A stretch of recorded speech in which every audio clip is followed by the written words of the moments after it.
सत्यलोक, ब्रह्मा जी का सर्वोच्च लोक।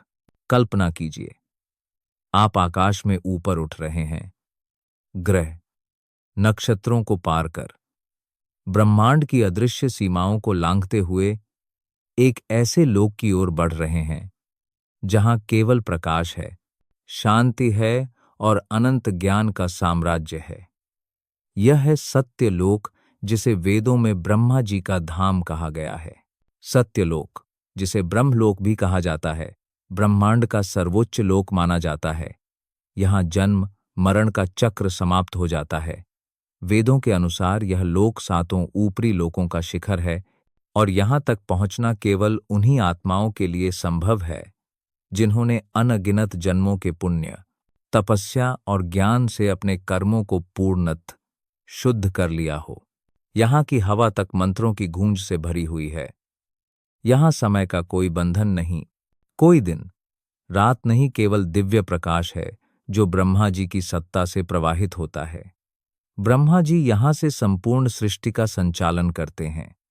वेदों में इसका वर्णन ऐसा किया गया है कि यहाँ ज्ञान ही भोजन है, सत्य ही जीवन है और ब्रह्म ही अंतिम लक्ष्य है। पौराणिक कथाओं में कहा जाता है कि जब कोई महान योगी अपनी साधना में सिद्ध हो जाता है और ब्रह्म विद्या को प्राप्त कर लेता है, तब उसे देह त्याग के बाद सत्यलोक की प्राप्ति होती है। लेकिन यहाँ तक पहुँचना आसान नहीं। यह मोक्ष के द्वार जैसा है, जहाँ जाने के बाद आत्मा कभी पुनर्जन्म के बंधन में नहीं बंधती। एक रोचक कथा आती है नारद मुनि की, जिन्होंने अपने जीवन के कई कालखंड सत्यलोक में बिताए। वे बताते हैं कि वहां की नदियां भी अमृतधारा से बहती हैं और वृक्षों पर लगे फल किसी को भी अनंत ऊर्जा दे देते हैं। वहां न कोई दुख है, न कोई रोग, न कोई संघर्ष, केवल ब्रह्म की उपस्थिति का अनुभव है। एक ऐसा अनुभव जो शब्दों में बांधा नहीं जा सकता। तपलोक, तपस्या और अग्नि का लोक। कल्पना कीजिए, आप सत्यलोक की शांत प्रकाशमय ऊंचाइयों से धीरे धीरे नीचे उतर रहे हैं। जैसे ही आप अगले लोक की ओर बढ़ते हैं, आपको एक अलग ऊर्जा महसूस होती है। यह ऊर्जा है तप की, तपस्या की, आत्मबल की। यह है तपलोक, जिसे महर्षियों का लोक कहा जाता है। यहाँ वे दिव्यषी रहते हैं जिन्होंने अपनी तपस्या से ब्रह्मांड के रहस्यों को समझा, समय को पार किया और भौतिक जगत से ऊपर उठकर केवल आत्मज्ञान में लीन हो गए। तपलोक में प्रवेश करते ही ऐसा लगता है जैसे चारों ओर एक अदृश्य अग्नि जल रही हो। यह अग्नि है तप की, जो यहाँ के हर जीव, हर कण में व्याप्त है। यहाँ समय बहुत धीमे बहता है, क्योंकि तपस्वी शिव वर्षों, सदियों, यहाँ तक कि कल्पों तक ध्यान में बैठे रहते हैं। वेदों और पुराणों के अनुसार यहाँ के सबसे प्रमुख निवासी हैं सनत कुमार, सनक, सनंदन और सनातन। ये चारों ब्रह्मा जी के मानस पुत्र हैं, जो सदा 5 वर्षीय बालक के रूप में रहते हैं। इनका जीवन ही तप है और ये परम ज्ञान के संरक्षक हैं। तप लोक की विशेषता है इसका मौन। यहाँ कोई अनावश्यक ध्वनि नहीं, केवल मंत्रों की धीमी गूंज और कभी कभी होने वाले यज्ञ की अग्नि की चटक। यहाँ के पेड़ पौधे भी साधारण नहीं, वे स्वयं तपस्वी हैं। वर्षों से स्थिर खड़े होकर ब्रह्म का ध्यान करते हुए जीवन व्यतीत करते हैं। कहा जाता है कि जब कोई साधक अपने जीवन में रज, तम और सत्व तीनों गुणों को पार कर केवल निर्गुण की अवस्था में पहुंचता है, तभी वह तपलोक का अधिकारी बनता है। यहाँ रहकर आत्मा को यह अनुभव होता है कि सृष्टि का सबसे बड़ा बल न तो धन है, न शक्ति, न वैभव, बल्कि तप है, जो भीतर के अज्ञान को जला देता है। एक कथा आती है महर्षि अगस्त्य की, जो अपनी गहन तपस्या के लिए प्रसिद्ध थे। उन्होंने तपलोक में वर्षों तक मौन रहकर केवल ओम का जप किया। कहते हैं उनकी तपस्या की ऊष्मा से ही कई बार धरती पर वर्षा हुई और जीवन बचा। तपलोक में एक अद्भुत दृश्य देखने को मिलता है। यहाँ के आसमान में एक दिव्य सूर्य जलता है, जो न गर्म है न ठंडा, लेकिन उसकी किरणें सीधे साधक के भीतर प्रवेश कर आत्मा को तेजोमय बना देती हैं। यही कारण है कि तपलोक के निवासी दीप्तिमान दिखाई देते हैं, मानो उनके भीतर स्वयं अग्नि विराजमान हो। अगर सत्य लोक मोक्ष का द्वार है, तो तप लोक उस मोक्ष की तैयारी का स्थान है। यह आत्मा को पूर्ण रूप से निर्मल करने की अंतिम साधना है, जहां से आगे बढ़कर जीव सदा के लिए जन्म मरण के चक्र से मुक्त हो सकता है। जनलोक सृजन और दिव्य ज्ञान का लोक। तप लोक से जब आत्मा और भी सूक्ष्म हो जाती है, तब वह आगे बढ़ती है और पहुंचती है जनलोक में। यह वह लोक है जहां सृजन और ज्ञान का अद्भुत संगम होता है। यहाँ के निवासी वे महर्षि हैं जिन्होंने न केवल तप किया है, बल्कि अपनी तपस्या से प्राप्त ज्ञान को सृष्टि के कल्याण में लगाया है। जनलोक का वातावरण अत्यंत सौम्य और प्रकाशमान है। चारों ओर दिव्य उद्यान, झरने और संगीत की मधुर ध्वनियां सुनाई देती हैं। यहाँ के फूल मंत्रों की गूंज में खिलते हैं और यहाँ की नदियां ज्ञान की धारा बहाती हैं। वेदों में उल्लेख है कि जनलोक के प्रमुख निवासी हैं मारीचि, अत्रि, अंगिरा, पुलस्त्य, पुलह, क्रतु और वशिष्ठ। ये सभी सप्तर्षियों के प्रमुख स्वरूप हैं। यहाँ ये सृष्टि के रहस्यों का अध्ययन करते हैं, ब्रह्मांड के संचालन में सहायता करते हैं और समय समय पर ज्ञान की वर्षा के लिए धरती पर अवतार लेते हैं। जनलोक की विशेषता यह है कि यहाँ का हर कार्य सृजन से जुड़ा है, चाहे वह विचारों का सृजन हो, मंत्रों का निर्माण हो या फिर नई लोक व्यवस्थाओं की रचना। कहा जाता है कि ब्रह्मांड के प्रारंभ में जब कोई नया कल्प आरंभ होता है, तो सबसे पहले ब्रह्मा जी यहाँ आकर इन ऋषियों से परामर्श लेते हैं। यहाँ का समय पृथ्वी के समय से बिल्कुल अलग है। यहाँ एक दिन पृथ्वी के हजारों वर्षों के बराबर होता है। इसलिए यहाँ के निवासी एक ही जीवन में असंख्य युगों का अनुभव कर लेते हैं। एक कथा आती है महर्षि वशिष्ठ और विश्वामित्र की, जो युगों तक जनलोक में एक साथ रहे। दोनों ने यहाँ मिलकर ऐसे यज्ञ और अनुष्ठान रचे जिनसे संपूर्ण पृथ्वी पर धर्म की धारा पुनः प्रवाहित हुई।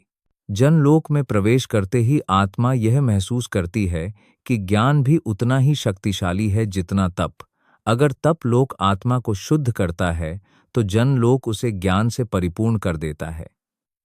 यहाँ से आगे बढ़ने वाली आत्मा अब केवल अपने लिए नहीं, बल्कि संपूर्ण ब्रह्मांड के कल्याण के लिए जीती है।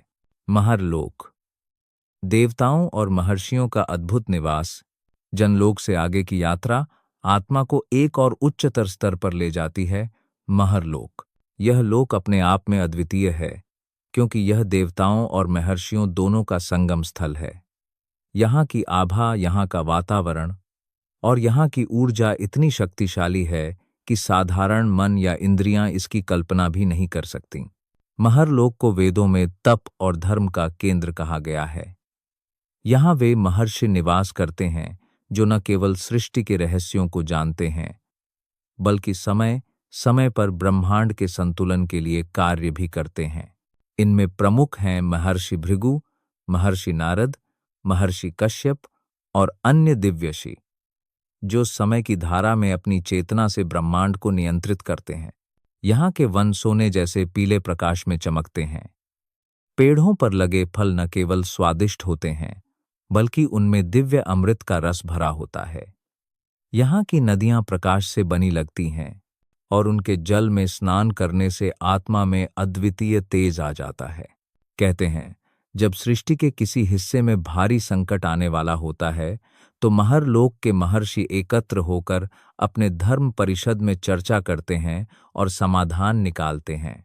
पौराणिक कथा है कि समुद्र मंथन के समय जब देवता और असुर विष्णु जी की शरण में गए, तो महर्षियों ने महरलोक से आकर अपने तपोबल से मंथन की सफलता के लिए मार्ग प्रशस्त किया।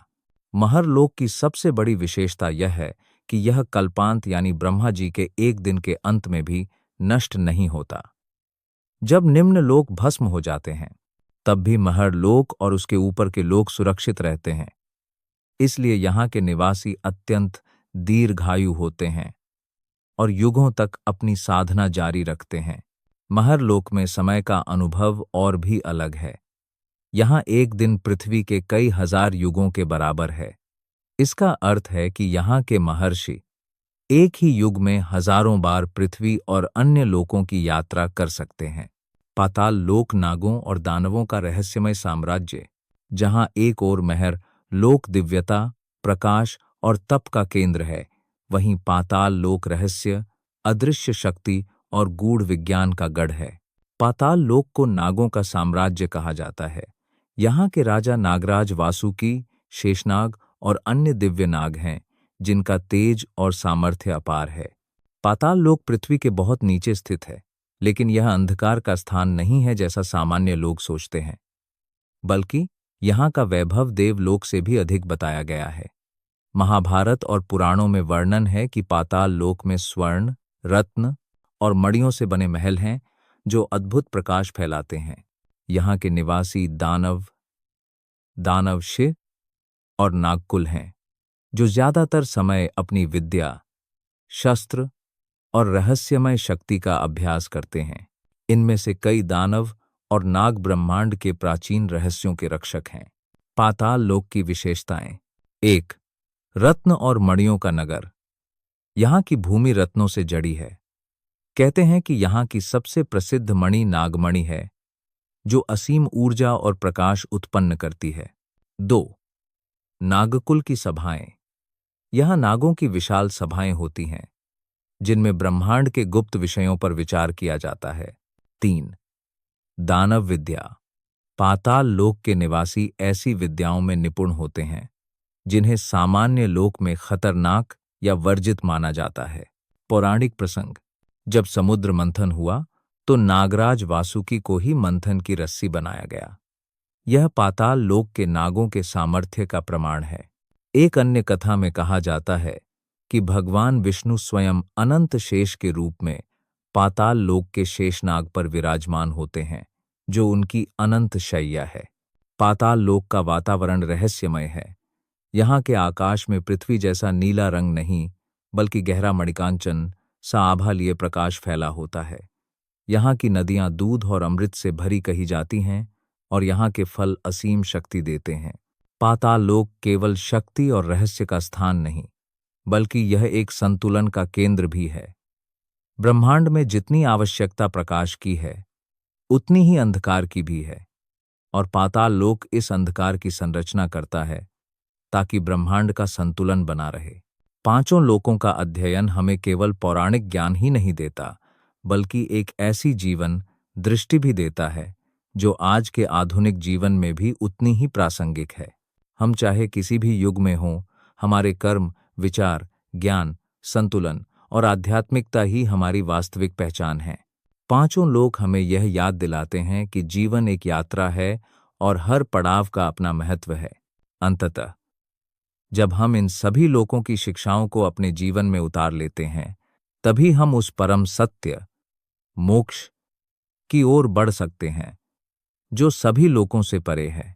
अगर आपको यह वीडियो जानकारीपूर्ण एवं भावपूर्ण लगी हो, तो हमारे चैनल कालचक्र रहस्य को जरूर सब्सक्राइब करें और इस वीडियो को अपने दोस्तों के साथ शेयर करें।